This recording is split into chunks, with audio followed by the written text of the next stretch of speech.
पटक पटक सरकार फेरिरहँदा पनि स्तरीय शिक्षाबारे नसोच्दा समाज परिवर्तन हुन नसकेको पूर्व राष्ट्रपति यादवको भनाई। महिलालाई अधिकार दिने कुरामा नेपाल अरूभन्दा अगाडि रहेको कङ्ग्रेस सभापति देउबाको दावी। पूर्व राजासँग नभई चुनाव आफूहरूसँग लड्न राप्रपा अध्यक्ष लिङ्गदेनको चुनौती। घिसिङको पछि लागेको भन्दै कङ्ग्रेस महामन्त्री थापाको आक्रोश। र क्यानले सार्वजनिक गर्यो वार्षिक क्यालेन्डर, खेल केन्द्रित गतिविधि बढ्दै। नमस्कार, पशुपति अनलाइन मिडिया हाउस प्रालीद्वारा सञ्चालित www.परिदृष्टि.com को प्रस्तुति बीएस खबरमा यहाँलाई हार्दिक स्वागत छ। आज मिति 2081 साल फागुन महिनाको 25 गते आइतबार, फाल्गुन शुक्ल पक्षको दशमी पर एकादशी तिथि, तदनुसार 2025 मार्च महिनाको 9 तारिक। यहाँले हाम्रो च्यानल कहाँबाट हेर्दै हुनुहुन्छ लेख्नुहोला।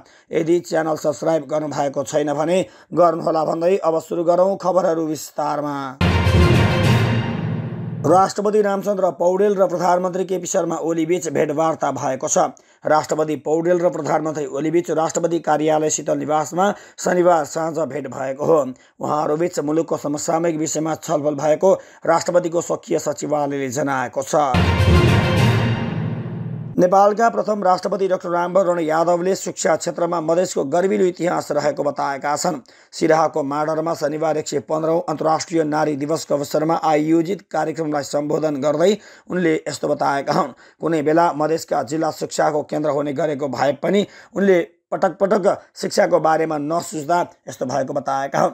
मुलुकमा पटक पटक सरकार फेरिए पनि कसैले स्तरीय शिक्षा बारे नसोच्दा समाज अगाडि बढ्न नसकेको पनि उनले बताए। मुलुकमा पटक पटक क्रान्ति भएर व्यवस्था परिवर्तन भए पनि शैक्षिक क्रान्ति हुन भने नसक्नुको दोष राजनैतिक नेतृत्वले लिनुपर्ने कुरामा उनले जोड दिए। लोकतान्त्रिक व्यवस्थालाई सुदृढ पार्दै समाजलाई अगाडि बढाउन शिक्षा र स्वास्थ्यलाई राज्यले गम्भीरतापूर्वक लिनुपर्नेमा यादवको जोड छ। यस्तै मधेसमा चोरी विनाश नरोकिएको भन्दै उनले चिन्ता पनि व्यक्त गरेका छन्। प्रधानमन्त्री तथा मन्त्री परिषदको कार्यालयले नतिजामूलक कार्य सम्पादनका लागि सरकारका सबै सचिवहरूलाई नागरिकले महसुस गर्ने रूपान्तरणकारी योजना पेश गर्न निर्देशन दिएको छ। प्रधानमन्त्री कार्यालयले सेवा प्रवाहमा सरलीकरण गर्दै नागरिकलाई सुशासनको महसुस गराउनुपर्ने भन्दै 6 महिनादेखि सचिवहरूलाई निर्देशन दिइछ। प्रधानमन्त्री कार्यालयले गरेको ताकेताको मौखिक जवाफमा सचिवहरूले काम गर्न ऐन र नियमावली बाधक रहेको बताउँदै आएका छन्। सचिवहरूकै अप्ठ्यारो फुकाउन सहज हुने गरी गत पुसको अन्तिम साता अध्यादेश मार्फत सुशासन व्यवस्थापन तथा सञ्चालन ऐन जारी गरिएको थियो। सरकारले उक्त अध्यादेश संसदमा पेश गरेको छ भने त्यसको प्रतिस्थापन विधेयक ल्याउने तयारी गरेको छ। विधेयकमा उल्लेखित प्रावधानहरू कार्यान्वयनका क्रममा प्रधानमन्त्री कार्यालयले दिएको निर्देशनमा आफूले नेतृत्व गरेको मन्त्रालय वा मातहतका विभाग, आयोग, सचिवालय, निकाय र कार्यालयहरूबाट प्रवाह हुने सेवालाई अहिलेको तुलनामा परिवर्तन देखिने गरी रूपान्तरणकारी योजना पेश गर्न भनिएको छ। मुख्य सचिव एकनारायण अर्यालले हस्ताक्षर गरेर 4 दिन अघिको मितिमा सचिवहरूलाई पठाइएको पत्रमा आगामी सचिव बैठकमा कार्ययोजना पेश गर्न निर्देशन दिएको छ। मुख्य सचिव अर्यालको अध्यक्षतामा हरेक महिनाको पहिलो साता सचिवहरूको बैठक बस्ने गरेको छ। प्रधानमन्त्री कार्यालयका एक सचिवका अनुसार सचिवहरूले पेश गर्ने रूपान्तरणकारी योजना र त्यसको कार्यान्वयनलाई उनीहरूको कार्य सम्पादनमा समेत जोड्ने योजना बनाइएको छ। प्रधानमन्त्री कार्यालयले गत असोजदेखि नै सचिवहरूलाई 100 भन्दा बढी शीर्षकमा लिखित निर्देशन दिइसकेको छ। नेपाली कङ्ग्रेसका सभापति शेरबहादुर देउवाले महिलालाई अधिकार दिने कुरामा नेपाल अरू देशभन्दा धेरै अगाडि रहेको बताएका छन्। अन्तर्राष्ट्रिय नारी दिवसका अवसरमा कङ्ग्रेस महिला विभागले शनिबार ललितपुरमा आयोजना गरेको कार्यक्रममा सभापति देउवाले अरू देशमा अझै पनि महिलाहरूले अधिकार नपाइरहेको अवस्थामा नेपाल भने महिलाहरूलाई अधिकार दिने कुरामा अगाडि रहेको बताएका हुन्। उनले हरेक स्थानीय तहमा अनिवार्य रूपमा महिला प्रतिनिधित्वको व्यवस्था गरेको र देशभरिमा नै महिलाहरूलाई अधिकार सहित स्थान दिएको धारणा व्यक्त गरे। सभापति देउवाले आगामी दिनमा महिलाहरू राज्यको प्रभावकारी निकायमा पुग्ने विश्वास व्यक्त गरेका छन्। कार्यक्रममा कङ्ग्रेस नेताहरूले महिलालाई थप अधिकार सम्पन्न बनाउनका लागि कङ्ग्रेसले प्रभावकारी भूमिका खेल्नुपर्नेमा जोड दिएका थिए। नेकपा माओवादी केन्द्रले पछिल्लो राजनैतिक परिस्थितिलाई मध्यनजर गर्दै जनतासँग माओवादी तराई मधेस जागरण अभियान केही समयका लागि स्थगित गरेको छ। शनिबार रौतहटमा जारी कार्यक्रमपछि शीर्ष नेताहरू काठमाडौँ फर्कने तयारीमा छन्। माओवादी नेतृत्वले राष्ट्रिय राजनीतिमा देखिएको नयाँ परिस्थितिलाई बुझ्न र आवश्यक रणनीति बनाउन अभियानलाई केही समयका लागि रोक्ने निर्णय गरेको हो। पछिल्लो समय राजावादी शक्तिहरूको सक्रियता बढ्दै गएको तथा सरकारका गतिविधिहरूले जनविरोधी प्रवृत्तिलाई प्रश्रय दिइरहेको ठहर पार्टीले गरेको छ। रौतहटमा बसेको अनौपचारिक बैठकपछि आइतबार पदाधिकारी बैठक बोलाइएको छ, जहाँ पछिल्लो घटनाक्रमको विस्तृत समीक्षा गरिने बताइएको छ। बैठकले आगामी दिनमा आन्दोलनको स्वरूप परिमार्जन गर्ने, संसद र सडक सङ्घर्षलाई थप प्रभावकारी बनाउने र अभियानलाई नयाँ रणनीतिसहित अघि बढाउने निर्णय गर्ने बताइएको छ। माओवादी केन्द्रले फागुन 12 गते झापाबाट यो अभियान सुरु गरेको थियो, जस अन्तर्गत विभिन्न जिल्लाहरूमा कार्यक्रम सञ्चालन हुँदै आएका थिए। त्रिभुवन विश्वविद्यालयले शिक्षाध्यक्ष र डिन कार्यालयमा तोडफोड गर्ने समूहलाई कारबाही गर्न माग गरेको छ। त्रिवीले शनिबार विज्ञप्ति निकालेर कारबाहीको माग गरेको हो। सार्वजनिक सम्पत्तिको तोडफोड गर्ने कार्य यही 5 चैत्रमा हुन गइरहेको स्वतन्त्र विद्यार्थी युनियन निर्वाचनलाई भयरहित वातावरणमा सम्पन्न हुन नसकोस् भन्ने उद्देश्यबाट प्रेरित रहेको त्रिवीको भनाइ छ। शुक्रबार शिक्षाध्यक्ष र डिन कार्यालयमा विद्यार्थीले तोडफोड गरेका थिए।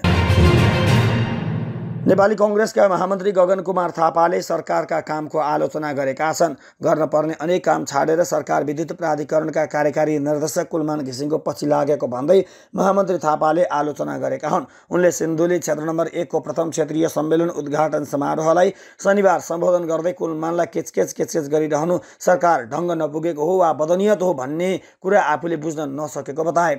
3-4 महिनापछि सेवानिवृत्त हुन लागेको व्यक्तिको पछि लागेर सरकारले केचकेच गरिरहनु उपयुक्त नभएको उनको भनाइ छ।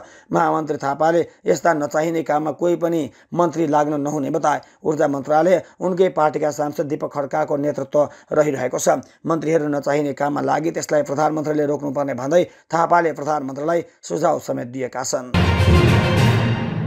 राष्ट्रिय प्रजातन्त्र पार्टी राप्रपाका अध्यक्ष राजेन्द्र लिङ्गदेनले अहिलेका ठुला भनिएका दलसँग लड्न आफूहरू नै काफी रहेको बताएका छन्। पूर्व राजाले राजनैतिक सक्रियता देखाएको भन्दै प्रधानमन्त्री सहित सत्तासीन र प्रमुख प्रतिपक्षी दलका शीर्ष नेताले राजनीति गर्ने भए दल खोलेर चुनावमा आउन चुनौती दिइरहेका छन्। त्यसैको प्रत्युत्तर दिँदै राप्रपा अध्यक्ष लिङ्गदेनले उनीहरूसँग चुनाव लड्न आफूहरू नै पर्याप्त रहेको बताएका हुन्। शनिबार वीरगञ्जको लालबगडामा आयोजित जनसभालाई सम्बोधन गर्दै उनले 7 फागुनमा प्रजातन्त्र दिवसको अवसरमा पूर्व राजा ज्ञानेन्द्र शाहले आफूलाई साथ दिन आह्वान गरेका थिए। त्यसपछि प्रधानमन्त्री केपी शर्मा ओली, कांग्रेस सभापति शेरबहादुर देउवा, नेकपा माओवादी केन्द्रका अध्यक्ष पुष्पकमल दाहाल प्रचण्ड लगायत ती दलका नेताहरूले पार्टी खोलेर चुनावमा आउन चुनौती दिँदै आएका छन्। राप्रपा अध्यक्ष लिङ्गदेनले आफूहरूले पार्टी विशेषको नभई देशको राजा ल्याउन खोजेको बताए। दलहरूले शासन गर्न थाले यता देश झन्झन सङ्कटमा परेको दावी गरेका लिङ्गदेनले नेताहरू भ्रष्टाचारमा चुर्लुममा डुबेको तथा देशमा रोजगारी नपाएर युवा विदेशी बाध्य हुँदा देश रित्तिँदै गएको बताएका छन्। उनले सरकार असफल भएको दावी गर्दै मुलुकभरबाट सङ्कलन भएको राजस्वले राष्ट्रसेवक कर्मचारीलाई तलब भत्ताको व्यवस्था गर्न नसक्ने परिस्थिति सृजना हुन लागेको दावी समेत गरेका छन्।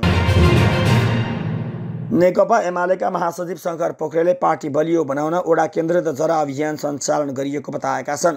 एमाले स्थानीय विकास विभागले शनिबार नेपालगञ्जमा गरेको स्थानीय तह निर्वाचनमा नेकपा एमालेबाट प्रत्याशी उम्मेद्वारलाई सम्मान तथा अभिमुखीकरण कार्यक्रममा उनले जरा केन्द्रित अभियान र मिसन 2084ले एमालेलाई अझ सशक्त शक्तिका रूपमा स्थापित गर्ने बताए। महासचिव पोखरेलले नेकपा एमालेलाई निर्णायक शक्ति निर्माण गर्ने यात्रामा स्थानीय तहका पूर्व जनप्रतिनिधिका साथै तहका युवा वर्गको योगदान हुने आफू विश्वस्त रहेको धारणा व्यक्त गरे।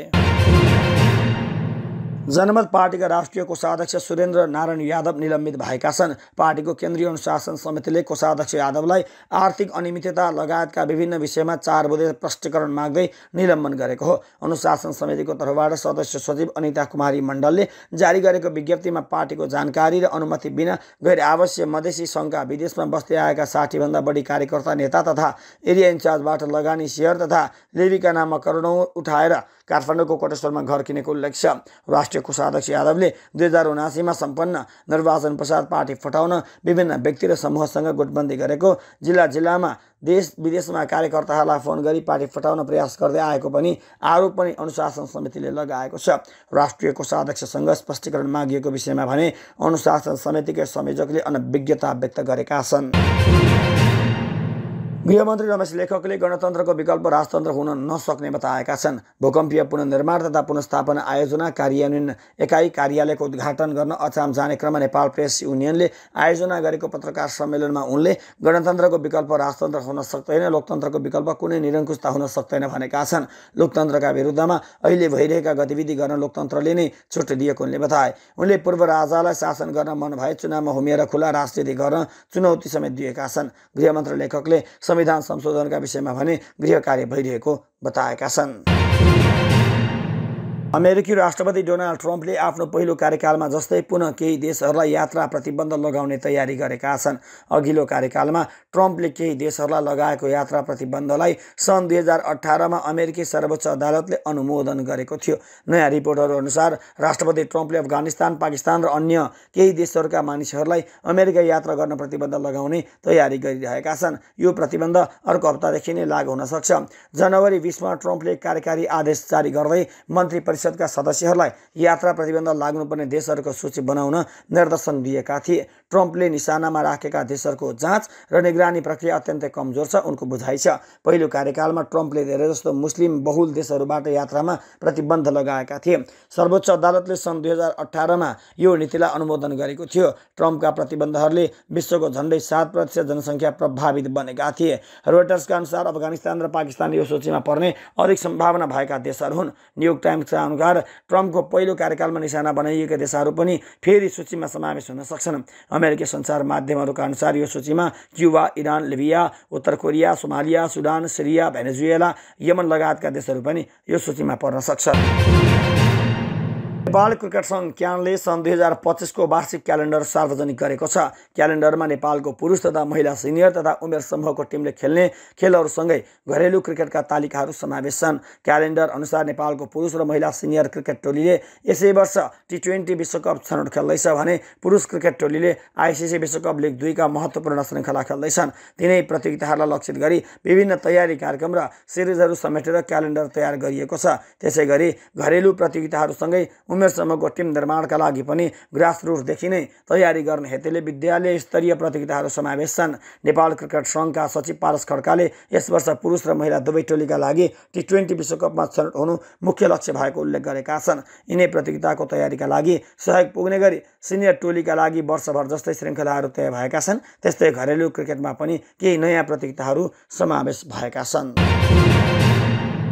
युगान्डामा शनिबारदेखि सुरु भएको women's day cup T20 I cricket प्रतियोगिताको पहिलो खेलमा नेपाल नामिबियासँग पराजित भएको छ। नामिबियाले डकवर्थ लुइस डेल नियमका अनुसार नेपाललाई 6 विकेटले पराजित गरेको हो। नेपालले दिएको 93 रनको लक्ष्य पछ्याउने क्रममा नामिबियाले 8 ओभरमा 1 विकेट गुमाएर 39 रन बनाएको अवस्थामा वर्षा भएको थियो। खेल पुनः सुरु भएपछि नामिबियालाई 15 ओभरमा 71 रनको नयाँ लक्ष्य तोकिएको थियो, जुन उसले 1 बल बाँकी छँदै 4 विकेटको क्षतिमा पुरा गर्यो। यसअघि टस जितेर पहिले ब्याटिङ गरेको नेपालले 20 ओभर पुरा खेल्दै 92 रनमा अल आउट भएको थियो।